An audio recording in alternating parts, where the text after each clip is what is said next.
Hello again, ladies and gentlemen, BTM here, bringing you another 1v1 Age of Empires 3 match. It's on Great Plains. I'll be playing Germany against a Sioux, and I have to say, this might be the best match I've played yet. And I don't want to spoil the ending, but if there was ever a cliffhanger, or a match where you don't know till the very end how it's going to end up, it was this match. It was a fabulous match, regardless of who won and who lost. It was a blast to play. So I hope that you guys really enjoy watching this, because I think it's fantastic. Now, to begin the game, we start off with 2 food crates, a wood crate, and a coin crate, which is kind of unfortunate for us. The extra wood crate would have been helpful in terms of getting our fast fortress a little bit faster. However, it's not going to be the end of the world, because our fast fortress does need 100 coin as well. So in the end of the day, it's not necessarily the end of the world. It's really a question of, do we want to have the extra 100 wood for our trading post, or the extra 100 coin for our 300 gold to get to the fortress age. But it's not the end of the world either way. It's a matter of preference, although I do believe coin is gathered slightly faster than wood, so it would have been more helpful to start with the wood instead, but I digress. Anyway, I'm scouting out the map. We're obviously going to be pretty much turtling, I guess, while we're trying to fast fortress. We're not really going to be stretching out that much. I am trying to locate my second herd, although I did start with another herd fairly, very close to me, and then I found another herd not that far away. Just a little bit to the west and above of my town center. So excellent herd placement for me in the beginning game. I'll obviously be sitting a villager close to my town center to herd those back to me and get them in the area. And we had a little bit of lag at the beginning of the game. Let me assure you guys, this does go away. Not quite sure why this was happening at the beginning. It happened, I think, twice, 2 pretty decent lag spikes, but then I guess the other player fixed his internet, because my internet's pretty monsterly, and monsterly in a good way, not in a bad way. I mean, I upload in HD fairly quickly, so that should tell you just how good the show is going on my end of things. But either way, as you can see, my opponent, who's playing Sioux, is actually gathering a good amount of treasures, and I don't think I've gathered any besides the 2 coin treasures that were right by my town center that had no guardians. So unfortunately for us, he's kind of going to be getting a little bit of bump from the treasure boosting, but it's not the end of the world. Let me just refresh you, by the way, in case you missed the last video on what we're doing here. We are going to be aging to the second age with 18 villager population. That will be 5 settler wagons total, 3 from starting the game and 2 from our first card that we can send. And while we're aging, we're going to hopefully gather 250 wood for building a trading post. We're going to gather 300 coin, and we're going to age with the 500 food. And that should allow us, upon reaching the colonial age, to have our trading post built and immediately send the 700 gold and then age to the fortress age quickly, at which point we can make use of Germany's awesome shipments, including the Mercenaries. In fact, the entire strategy is centered around using the Mercenaries, and we saw it done in the last video against a British player. However, British tend to be a little bit more reserved, so it was going to be a little bit more interesting, or more interesting, I should say, to face the Sioux, who are generally a little bit more aggressive. Now, as you can see here, this is the second leg spike, as I previously mentioned. I also want to mention really fast that his home city's level is kind of low, and that's because he's a ranked chaser. He's a Smurf account, actually, and what people do is they'll make a home city account and they'll try to see how high they can get up in the ranks. And this guy's account was pretty new, apparently. I mean, he only had 6 or 7 games on it, and he had won all of them except 1, and he was a master sergeant already. So that should tell you this guy's decent, but we don't really know how good or how bad he is. His home city, though, might put him at a little bit of an advantage just in terms of not having as amazing of cards. I personally, though, I never used a Smurf account, so it didn't really phase me, or it doesn't really phase me, you know,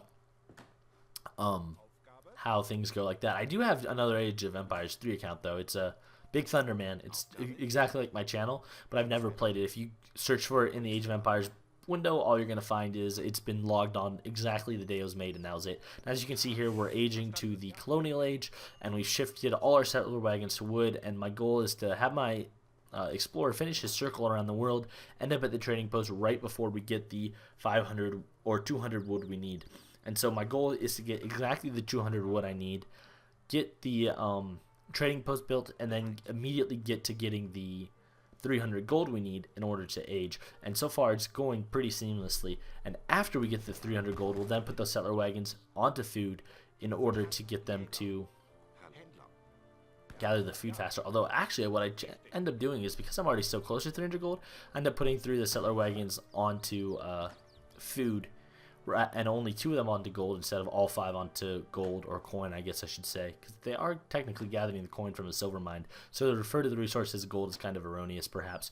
Now, something interesting I've noticed, and probably a tweak I would do to this strategy if I played again, is every time I've hit the colonial age, I've had a little bit of hang time between receiving my shipment of 700 gold. And what I mean by that is, I obviously, when I hit the colonial age, I send the card right away, but I don't have the opportunity to send that card fast enough, if that makes any sense. I always have more time than I need to send the card. It takes like 20 or 30 seconds. I could probably make another villager or two, and I definitely, if I had the resources to make another villager or two, I probably should, and that's one thing I definitely will do and change in this strategy. If you notice, I'm approaching the colonial age, but I already have 900 food, so the 500 food's almost superfluous. In fact, I might not even need to send that. I could probably send 400 wood instead, build 2 extra houses, 3 extra houses in a market, and in fact, I think that's actually probably the wisest thing to do, rather than make a villager.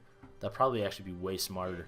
Yeah, that's definitely, I think, the better edit to the strategy, because as you can see here, after gathering that 500 food, I'm at 1,600 food, but I only need 1,200 to age, so I essentially have 400 extra food, and that's pretty much exactly the amount that I gathered right there from the crate while aging. However, that's just semantics, I guess, at this point. The biggest key here is that we have not been rushed yet. Now, the reason why I really felt kind of a little bit confident going for a fast fortress against the Sioux is because I knew that I know the Sioux units pretty well. They have axe riders, bow riders, war clubs, and archers, and I knew that skirmishers could take care of 3 of the 4 of those that are likely to be massed. My skirmishers that I can send immediately in the fortress age will kill axe, bow, and Citan, or not bow, not axe. I mean, they will kill bow riders. They'll kill bow riders, Citan, and clubs is what I meant to say. So I'm not really too perturbed actually at all about getting to the next age and sending skirmishers and then possibly a cannon or some anti-infantry if necessary. And that's kind of why I felt pretty confident against the Sioux. However, he's playing pretty timidly, and I think he was expecting me to rush. It's generally pretty common with the Germans to do a double barracks rush and start pressuring and raiding with lanes. I, however, have done none of that yet. I've been pretty passive, I guess I could say. Now, as you can see here, we are going to kind of scout into his base a little bit, and I am going to use Fang the Tame Wolf in order to do that. And unfortunately, though, as you can see here, as I'm scouting, I see war clubs being made, so it's very clear that he's preparing to defend himself against a mass of lanes. He's probably, at this point, realizing I fast fortressed and feeling like he can't do anything about it. And of course, since I have fast fortress, the chances of him, I feel like he definitely should have attacked actually, but I feel like because I'm in the fortress age, the chances are he's going to wait for me to engage him with the hopes that I'll make a mistake in calculating his strength. And the reason why I think he's going to do that is because if he attacks me, I'm going to have the defensive advantage. I'm going to have the advantage of my town center fire, plus being able to drop off home city shipments, plus, you know, as you can see, I'm kind of building my houses in a slightly obnoxious pattern, so I can kind of almost make little choke points around my town center. That's something a lot of people mention. They're like, build your buildings, you know, in a defensive position almost, you know, and that's kind of what we're doing here. It'll make maneuvering in, out, and around just a little bit more of a hassle. It's not going to obviously make it, you know, completely easy for him, but it is going to kind of make it harder for him. Now, this is where the game gets interesting, okay, guys? You've been watching it for, what, 8 minutes, and you're like, okay, you said this is an amazing video, or this is a great video. Now show it. This is where it gets interesting. I'm going to start raiding with my lanes and sending mercenaries, and this is where the business gets booming. It really starts picking up. As you can see, we've hotkeyed our lanes. We see some dead animals from the hunt. It doesn't necessarily look like he's gotten them or herded them back close to his town center either. So we're actually in very, very good shape. My next card is going to be 13 Jaeger. No, it's going to be 1 Falconet. Never mind. I'm going to back up my skirmishers with a Falconet. And as you can see here, I'm going to start raiding him. I'm going to get only a few kills done. That's a really interesting thing here. He actually didn't even bother to move his villagers. His army obviously was in the area, and he just decided to protect them. And as you can see, he has a huge mass of war clubs and arrows, and I'm simply going to run my lanes out and around, and that's pretty much my entire strategy this game. I'm going to pressure him with lanes.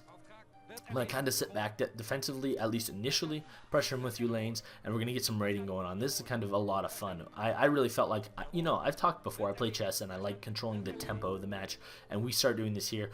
I want to make him paranoid about it killing me. Now, what I'm going to do here is I'm actually going to send those lanes down along the other side of the map. I do want to get them in my main hotkey group over here, but in order to do that, I feel as though I'm going to have to get them to join up, and I don't want to have to run them around the other side of the map. So we are going to kind of put a little bit more pressure on blue as we're going to keep doing it while the other lanes approach.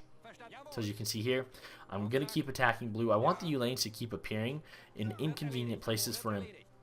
Then I'm going to run away, and then what I'm going to do with these 3 lanes is I'm going to have them run up and join my current mass of lanes, which will meet at the same place, and then we'll hockey them together, and then we'll keep running around his town center. And my hope is that he'll be so paranoid about the lanes, it'll give me time to get the gold I need to get the mercenaries, and it'll allow me to keep just stockpiling a surplus of resources. As you can see, I've only had pretty much 6 villagers on food this entire time, but we've built up quite a surplus because we've only been using the food for villagers. We haven't been using the food for anything else. Now, one strategic thing I am going to be looking to do very soon, and I do actually, I said do. I'm mature, guys. But one thing I do actually indeed accomplish doing in this match is I will very soon build a market and buy the early age market upgrades. Now, as you can see here, my unions are being chased. I'm merely going to not actually run away because I know that at this point he's expecting me to run away. So I thought first I was going to run back around the map, but then I'm like, you know what? No, let's really make him paranoid. Let's run very obviously right to all his men. Let's just get a few hits on villagers, not even worry about killing them, but then let's run away. And my thought there was, if we do that, he's going to be so paranoid at that point about trying to protect his villagers that it'll really play into our advantage. Meanwhile, I'm getting the market built up. I have the cannon and the falconet, I guess I should say, and the 8 skirmishers, and now I'm going to send the 13 jaguars. And this is the point where my army is going to become fearsome. He has all second age unupgraded colonial. He has all second age unupgraded Sioux units, and I'm going to be having Jaegers and Falconets. It's going to get ugly for him if he doesn't do something fast, but he's a good player. He's obviously been massing units this entire time. I'm sure he has, but unfortunately for him, I'm still here causing him pressure, and as you can see, he has a massive army, at least 60 or 70 units running around. At the very least, a solid 50, a full army. But I don't want to give him any breathing room at all. I want him to constantly be replying. I want him to be thinking, oh man, this guy's, causing me problems. And that's what we're going to do here. Now, I'm actually going to go burn his trading post. And it's not because I necessarily want to burn his trading post. Not saying that burning the trading post is a bad objective. But I am saying that what I do think I'm doing here is I want to make a threat. I want him to look there, and I want him to feel motivated to move his army down to the bottom of the map, which he does here. But then I'm going to run away, and as I run away and do that, I'm going to start advancing with my army, my main army, my Jaegers, skirmishers, and falconet. I'm going to start moving them to the middle of the map as I move my U-lanes back. So my hope is to kind of catch some of those villagers at that wood and that other place off guard as I buy my first or my colonial age market upgrades, which I'm buying in the fortress age. I already should have had them, but as you can see here, stuff really gets interesting. It's the ending of this match. I guess it's really fascinating. Now I see those 2 wolves coming, and they kind of run away. So then I kind of look away, assuming, oh man, he's running away. It's not a big deal. And then I eventually look back here, and there's a lot more men, and I'm gonna kind of have to try to slip away without losing too many. I'm going to leave one U-lane behind to kind of be the sacrifice, and I'm going to circle around with those U-lanes to the front of his town. And the advantage here is 100% psychological, which is turning into a 100% resource advantage. I think I'm motivating him to stay a little bit more around his town center than he would likely like to be. That's really going to play into my advantage. Now, long-term military-wise, I know that I need to use my falconets and skirmishers to kill his war clubs, because if I can kill his war clubs, then my hackapels and then obviously U-lanes will simply decimate him in terms of combat. And as you can see here, I'm sending hackapels. They're just simply an amazing unit. They do a phenomenal job, I find, everywhere they attack. And as you can see here, I'm going to start building a barracks. Now, unfortunately for me, he's going to start attacking me, and he's going to try to melee my cannon to death, and he actually is able to do it, which I was really surprised by. And I'm kind of worried at this moment about overestimating my strength.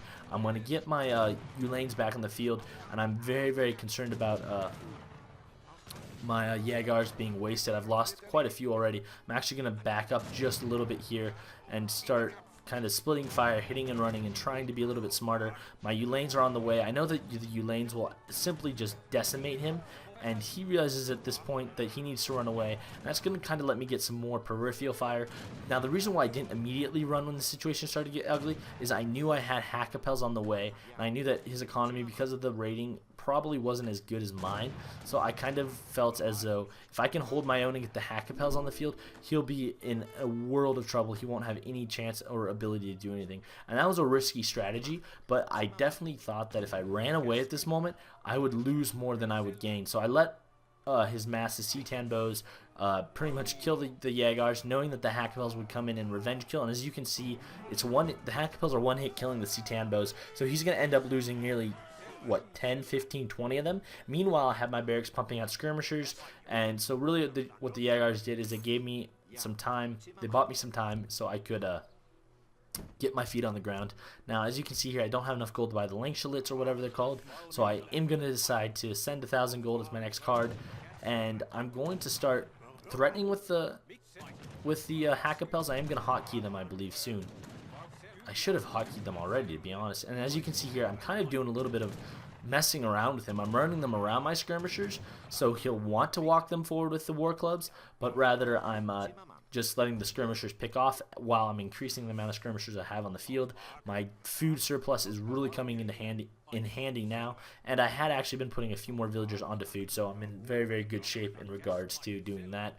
And as you can see here, the skirmishers are hotkeyed and the Hackapels are hotkeyed. I'm going to add those Ulanes I just received from my home city to the hotkey. As you can see, we're in very, very good shape. We're also still making villagers, which we did for the most part a pretty good job in this match, at least, of keeping villager production constant. We had a little bit of a dead spell, but hopefully not too much. I don't remember it being too much. And as you can see, he's building farms, so he's very, I guess, aware that I've been doing, kind of causing him some problems. Now, this is actually great for us because he's concentrating on the Hackapels and the Ulanes, and I lose those Ulanes, unfortunately. He hasn't noticed that my army is kind of picking off his villagers at the farm yet, which is really good for us. Now, as I start to run away, unfortunately, he's getting some Axe Riders on the field finally, and Axe Riders really will win him or lose in this game. I'm not too worried, though, as long as we can prevent him from making a lot. I'm going to have to do a hit and run strategy here, though, and kind of try to pick them off while walking away. Fortunately, though, the cav is moving very slow because it's kind of lumped in with the rest of the army, and that's one thing. You should always have your army separate, but as you can see, I do have the Hackapels approaching from the behind, and I don't think it's ever a good idea, guys, to have something approaching from the behind. As you can see here, though, the Hackapels are just going to simply tear apart the Citan bows, and his war clubs are actually going to start chasing after my Hackapels while I let my skirmishers just pick off and shoot at everything while I'm making more skirmishers. I did hotkey my Hackapels to run around that, or hotkey the Hackapels to run around the trading post, so he's basically being strung out while my skirmishers are just straight up killing stuff. I have more skirmishers on the way, and I'm going to do it again while the skirmishers keep killing the war clubs. And at this point, he realizes, you know what, I have way better units, it's game over. He was in a lot of trouble. I had pretty much killed all his army, and I was able to win, and I guess he got frustrated or something and he quit. But I just love this match. I really felt like my micromanagement, especially at the end there with the Hackapels and the skirmishers running around, was pretty good. My economic management was a little bit shaky at some points. Market upgrades could have been better. A little bit better of a build order would have been in order, and not having idle villagers at the end would have been a better choice. But as you can see here, we had another pretty good kill-death ratio. Letting the Jaegers die probably wasn't the best choice, but it did end up paying off, so it wasn't the end of the world. As you can see, though, villager production, for the most part, was pretty decent. And all around, it was a really good game. I love that little move I did, running the Hackapels around and letting the skirmishers pick off stuff. I probably should have had at least a little bit anti-cav mixed in there to kind of prevent the Axe Riders from decimating me, but it ended up working pretty well. So I hope you guys enjoy this match. It's another German match, Mercenary Rush. Next match will actually be a German double barracks rush. I've learned how to do it a little bit better, I've been told, so hopefully we'll have a little bit better luck with that. And before I go, today's quote of the day is this: if the enemy leaves a door open, you must rush in. Sun Tzu. Thank you guys so much for watching, and until next time, good luck and happy hunting.